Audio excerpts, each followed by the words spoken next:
स्वागत है आपका। मैं हूं प्रीति और आप जुड़ चुके हैं छत्तीसगढ़ का पहरेदार के साथ।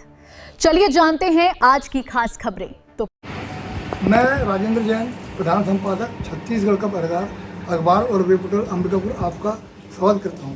आज मैं अंबिकापुर शहर के वरिष्ठ पत्रकार और समाज सेवी श्री आचार्य दिग्विजय सिंह तोमर जी के निवास पर आया हूँ। तोमर जी ने हाल ही में छत्तीसगढ़ शासन के संस्कृति विभाग द्वारा जो सोमनाथ स्वाभिमान यात्रा का आयोजन किया गया था, उसमें शामिल होकर सोमनाथ तक भ्रमण करके आए हैं।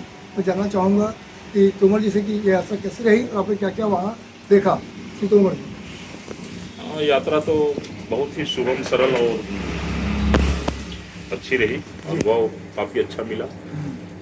अंबिकापुर सरगुजा जिले से, बलरामपुर जिले से, कोरिया जिले से, मतलब सभी जिले से, प्रांत के सभी जिले से लोगों का, साहित्यकारों का चयन हुआ था।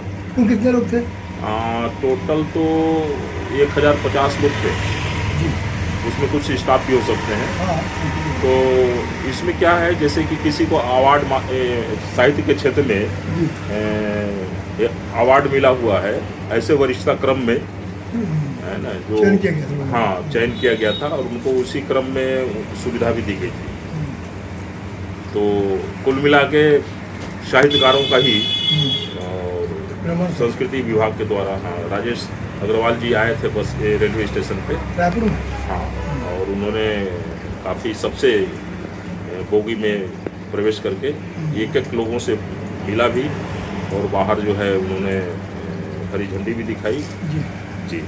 तो सोमनाथ यात्रा में आप लोग सिर्फ सोमनाथ गए तो कहीं आसपास भी गए? नहीं, यात्रा तो सिर्फ श्री सोमनाथ दर्शन, हाँ, का ही दर्शन था। और ट्रेन में हमारे साथ संस्कृति विभाग के डायरेक्टर साहब भी थे। और ट्रेन 5:30-6 बजे रात्रि को पहुंचना चाहिए था। 22 तारीख को यहाँ से लगभग 12 बजे अंबिकापुर से छूटी। जी। उसको 5:30 बजे तक पहुंचना चाहिए था। ट्रेन 5-5.5 घंटा लेट होने के कारण शाम का जो कार्यक्रम था उसको हम लोग अटेंड नहीं कर पाए। तो रात को पहुंचे करीब 12 बजे और होटल एसी गाड़ी लगी हुई थी, वहाँ पे बसें लगी हुई थी। और जैसे हम लोग उतरे, गुजरात सरकार के द्वारा, संस्कृति विभाग के द्वारा जो है, जैसा आप लोगों ने टीवी में देखा होगा, सांस्कृतिक कार्यक्रम करते हुए हम लोगों का स्वागत किया फूल की वर्षा हल्का सा। और उसके बाद सीधे फिर होटल में ले गए हम लोग को। थके हारे थे, भोजन की अच्छी व्यवस्था थी। फिर दूसरे दिन सुबह जो है नाश्ता करने के बाद जो है वो आसपास में कई दर्शनीय स्थल को, जैसे सबसे पहले राम मंदिर वहाँ पे है, फिर कृष्ण मंदिर भी है। ऐसे छोटे छोटे या पुरातन जो कहिए। क्या वहाँ से मिट्टी भी आप लोग आए थे?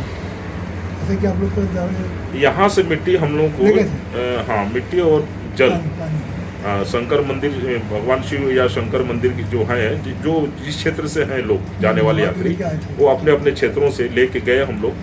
और रायपुर में एक कलश में इकट्ठा हुआ, 2 कलश में इकट्ठा हुआ, जल और मिट्टी। उसके बाद फिर वहाँ से ले जाके फिर वहाँ पे जो है वो कलश जो है समर्पित किए। हाँ, तो वहाँ भी गए हम लोग। क्या नाम है, समुद्र के किनारे जो होता है, उसको बाण सागर, ऐसे कुछ बाण सागर नाम दिया गया है। बड़ा आनंद आया समुद्र के हिलोरों को प्राप्त करके।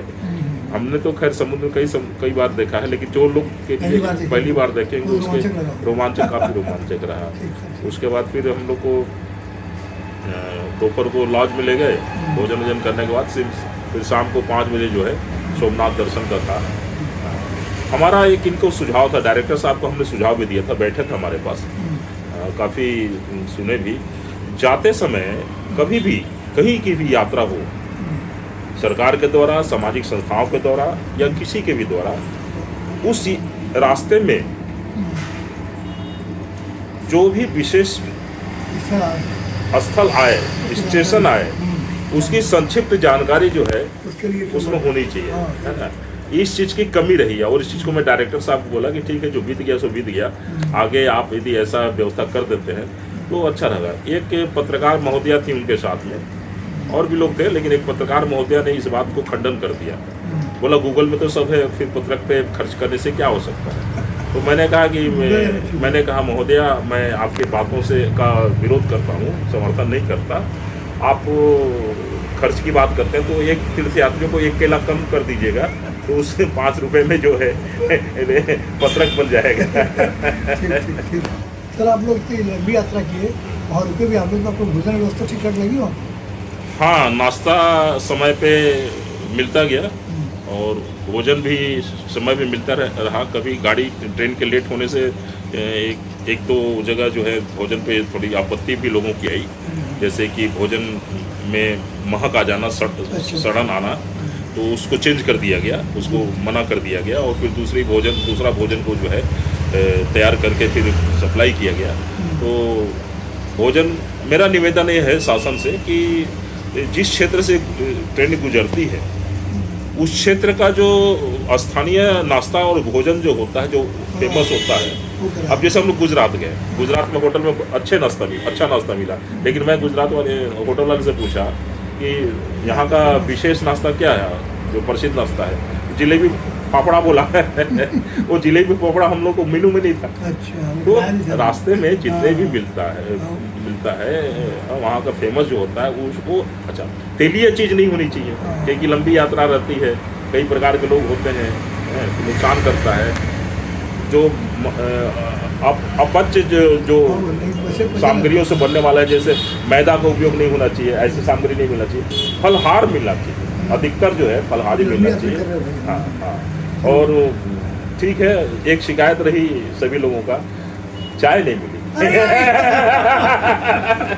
चाय नहीं मिली, चाय कॉफी की कोई नहीं सभी स्टेशनों में रुकने का स्पेशल ट्रेन थी ना,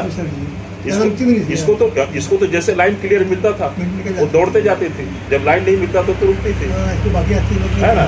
तो लोगों की एक शिकायत नहीं है, मतलब लोगों की एक तलब थी, है ना। अब लोगों की तलब तो गुटखा भी है, लेकिन गुटखा छोड़ी देगी सरकार, लेकिन चाय कॉफी दिया जा सकता है। दही था, केला भी था, है ना। तो फल की मात्रा को और बढ़ाया जा सकता था। चना का यात्रा में चना का उपयोग किया जा सकता है, भुजा चना का उपयोग कर सकता है। अब आप देखिए कि कलकत्ता के चुनाव, बंगाल के चुनाव जो है ना, झालमुरी में जीत गया, तो